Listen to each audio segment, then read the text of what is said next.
Hello everyone and welcome back. I am Duke Silver and today we are playing the Fates. Now before we get into it, I just wanted to let everyone know that there is going to be a tournament next Saturday at 11 a.m.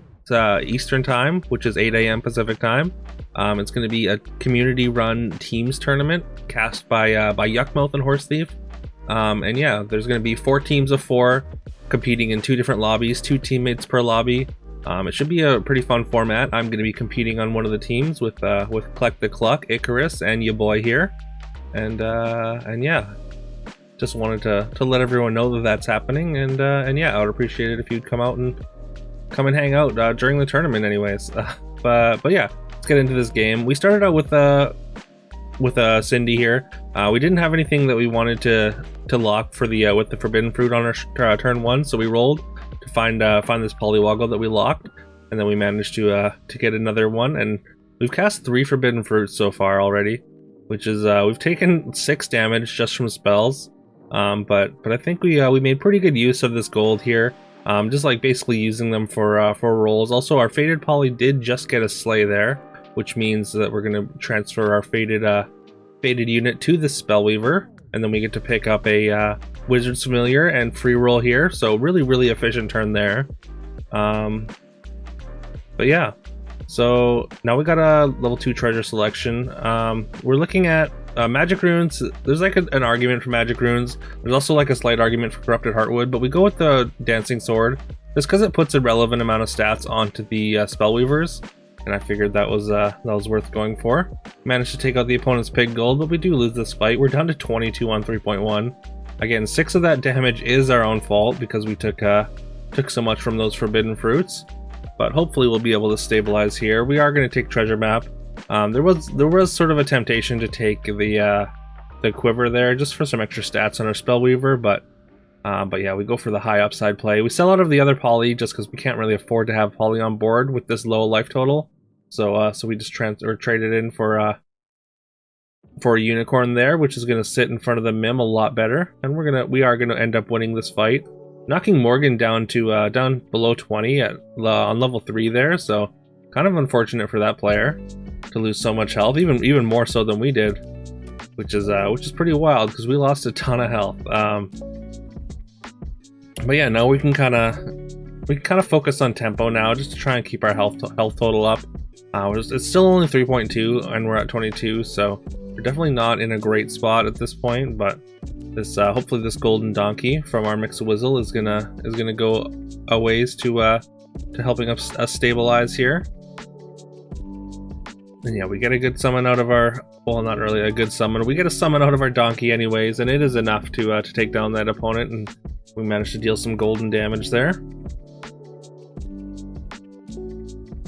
Considering this beauty's influence on the spellweaver, getting it out of lightning bolt range I think is pretty important, and also just putting extra toughness is great. And there's a world where making it good ends up being worth it, but we do decide against it.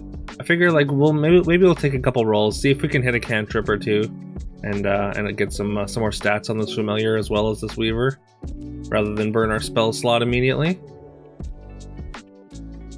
Alright, we end up taking a couple dwarves here. Since we do have the Princess White, they've got those extra shop stats, and I figure we might as well try and get some econ from this greedy. Unfortunately, we don't get any econ from the greedy, but attacks go well enough here that we manage to take down this opponent. We also have this treasure map, so we got to think about that. We want to get at least a level 6 treasure in general. I think level 6 treasures go a long way to stabilizing you. Level 5 treasures can stabilize you as well, but I just think the gulf in power between level 5 and level 6 treasures is just too great. And in general, I'm always going to try and get a level 6 instead of a level 5 unless I'm really desperate. And there's that level 6 treasure that I was just talking about. So yeah, we get we're gonna get this level 4 triple, which is gonna give us a level 6 treasure from our treasure map. I was considering selling down and just playing down a unit, but I think we don't have the HP for that. Even against bottom board here, like Horde Dragon probably doesn't have that scary of a board, but we are gonna sell, and we're gonna cast this Toil and Trouble and just get some extra stats on our board here. Alright, they only have 5 units, but that crafty is pretty large, but fortunately for us, it's not large enough. They also have their own treasure map, but they maybe bought and sold a little bit too aggressively to get their treasures, and yeah, ended up paying the price there. So, all right, so now I mean it's a pretty easy Embiggening Stone. Wand is cute, especially since we have spell scalers. Mimic is definitely not something you want to take first. You want to have a good treasure before you take Mimic. But Embiggening Stone this early in the game is just incredible and should go a long way towards helping us stabilize. And we get some extra gold from our greedy here as well, which is fantastic. It's just going to allow us to buy more large statted units. Speaking of large statted units, there's a Lancelot with +10/+10, making it much closer to being finished. Also, we picked up a Time Flies. It's just like an extra 12/12, like it's an 8th character. So I figured it was definitely worth it there. We get Lancelot up to 23/23, so we really want to find like any support, any way to put just a couple stats onto it. Even like a Mad Mim would be enough. We were considering the pigs just for the tempo aspect, because we could sell 3 things and buy those pigs pretty easily, but decided against it. Decided I want to try and roll for the support if we can. And there's a Lady of the Lake, which we are going to sell for. We sell out of our mummies there, which maybe we should have kept one of the mummies instead of this Wizard's Familiar. So that could be a mistake, but we're gonna get our level 5 treasure out of this lance anyways. That's a very large court wizard, 18 power, but fortunately we don't take too many bonus attacks, and our time flies kind of absorb a lot of those. So yeah, we end up winning through the very large court wizard and knocking that opponent out with all that golden damage. All right, there's a Horn of Olympus or a Hand of Midas here. We're gonna go Horn. We've got 1 support. We definitely want to find more Sporkos and Ladies of the Lake anyways. So just because like they're just big ranged units that also enhance our front line as well. So they're pretty premium when you have Embiggening Stone. And yeah, not to mention like Hand of Midas is just a little bit too awkward when you're on 5.1 there. If we'd known we were going to get the experience, then maybe that changes, but also that means that we can't really buy anything that turn at all, so we just take the experience, which I just don't think is necessarily worth it. But yeah, now we're on 6 and we can start looking for a comp. Obviously, we want to be in Good Boy, because I mean those extra stats are just like so much more efficient on the Good Boy comp with the Embiggening Stone compared to like Pumpkin or things like that, or like even Summons, or I suppose trees are pretty valuable. Like Embiggening Stone is pretty valuable for trees. Getting an extra 10 attack with your Ashwoods definitely is not nothing. But I mean, the fact that Good Boy just like kind of amplifies those stats so much more makes it a little bit more appealing of a comp anyways. And we've already got a couple Lady of the Lakes here. We've got Lancelot. Now we have a couple of Robin Hoods, so those fit superbly into the Good Boy comp.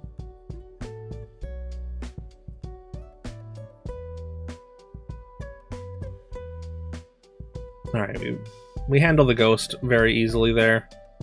There's a Hercules with +10/+10, so that's very tempting.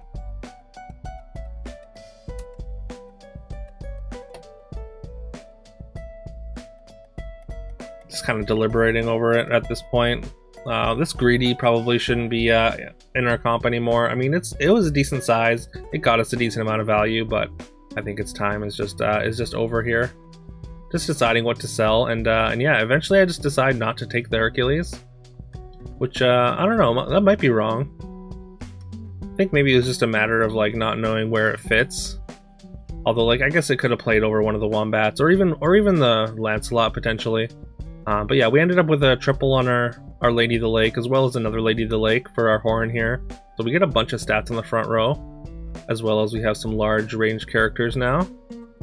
And yeah, just like the size of that Lady of the Lake is very relevant, just because or just from those Embiggening Stone stats in our shops. I know I've said it a lot before, but yeah, shop stats are very powerful when you can triple things.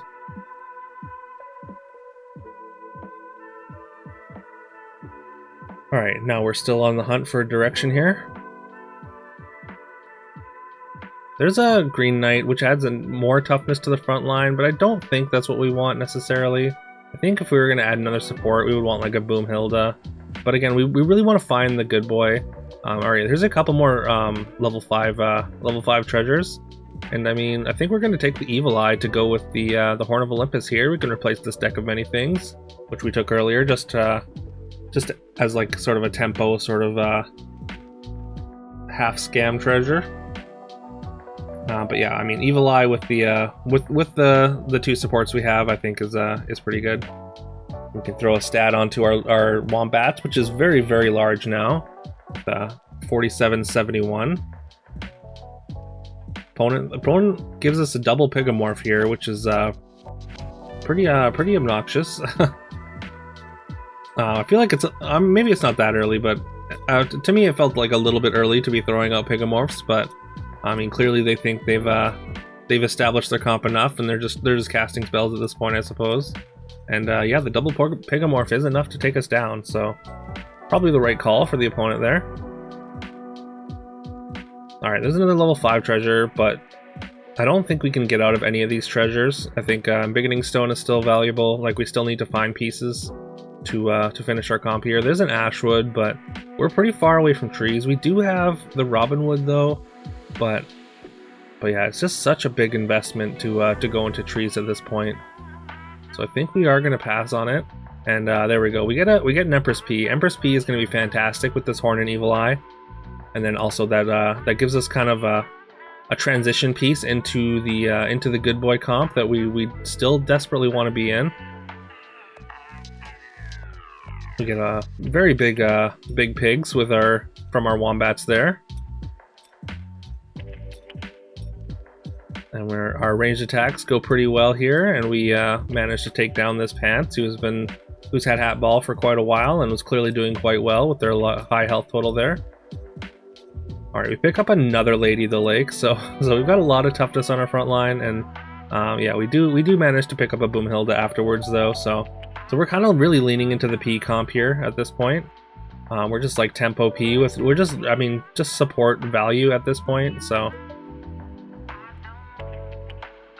it's been a while since I played a P comp like this, but yeah, so far it's working. It's still a lot of stats on your back line here, so it's still a real comp. Pop out a very large Sporko from our Wombats there. And now we're down to a top 2 situation. And there's another Boomhilda, and I mean, we have to take it, I think. And that's gonna play pretty well on our board immediately. We go for a Mix-a-Wizzle onto our Lancelot, which is going to be a golden Echo Wood with a lot of stats initially, so I think this is actually a great pickup. And yeah, we beat Peter Pants like relatively easily last time. We lost to their Trophy Hunter, but I mean, that was because of the double Pigamorph. But alright, now we have to figure out what to cut for the second P and what to sell. This Robinwood maybe doesn't play anymore. It's possible keeping the supports is correct. I think keeping the Time Flies is still right, just because it's just an extra body that gets buffed by the supports that we have. And yeah, we do end up selling out of the supports just in case we triple this P and then end up with a Robinwood we wanna put on the board. Because Robinwood does go on the board better if we triple P. But if we triple one of the if we triple the Boomhildas, then having one of the supports is a little bit better. But yeah, it just depends on which one we triple first, I suppose. What makes which would have made each different scenario there better. And yeah, we went with the Robinwood overall. So, but yeah, we TLK our Lance into an Ashwood. So I mean, this Robinwood is starting to seem a lot better as well. But I still think the Wombats plays over it. There's a Burnbeard, which is awkward. Like the Wombats, I feel like are just like way too powerful to be playing just a single tree over. And maybe we should sell the Time Flies here, but I think I end up selling the Robinwood for the Burnbeard. Because I want to take it because we have such a huge Echowood or such a huge Ashwood here, and yeah, combined with those those support stats. Like it's just so many stats. So we take the burn beard. We don't play it. We want to triple this P first, I think. And again, I think we need to play the wombats just because like just the sheer stats that come out of the wombats, I think is too much to pass up here. And the amount of value that you can get out of a random character from wombats, I think, is quite powerful. Alright, there's an evil twin, so we can evil twin this P now. And yeah, we're going to take Phoenix Feather and we're going to get out of Embiggening Stone. There's less things we want to buy now. The awkward thing here is that the Phoenix Feather is going to go onto the Ashwood once the attack buffs are done. So I think we're actually going to cut the Ashwood and we're just going to play something out of the shop here. I'm looking at the Black Cat just because, I mean, it has a summon right, so it's 2 bodies that take the support buffs. So like it's still pretty large with the Evil Eye and Horn. And this way, as long as our P dies first, which it does not, P would have gotten the Phoenix Feather buff. But since the Wombats dies first, the unit that gets summoned out of the Wombats does take the Phoenix Feather summon. But yeah, it ends up being enough anyways, and we take down Peter Pants here with our just straight up tempo P build. So yeah, we never found a good boy that entire game, which is kind of wild, seeing as how many shops we rolled through. But yeah, Empress P just ended up being enough. But yeah, let me know if you enjoyed this. Please leave a like and subscribe if you haven't already. It really helps the channel, and I really appreciate it. And yeah, leaving a like lets YouTube know that it should recommend my content to more people, and I would very much appreciate that. And I think that's it for today. So I hope you all have a great rest of your day, and I will see you tomorrow.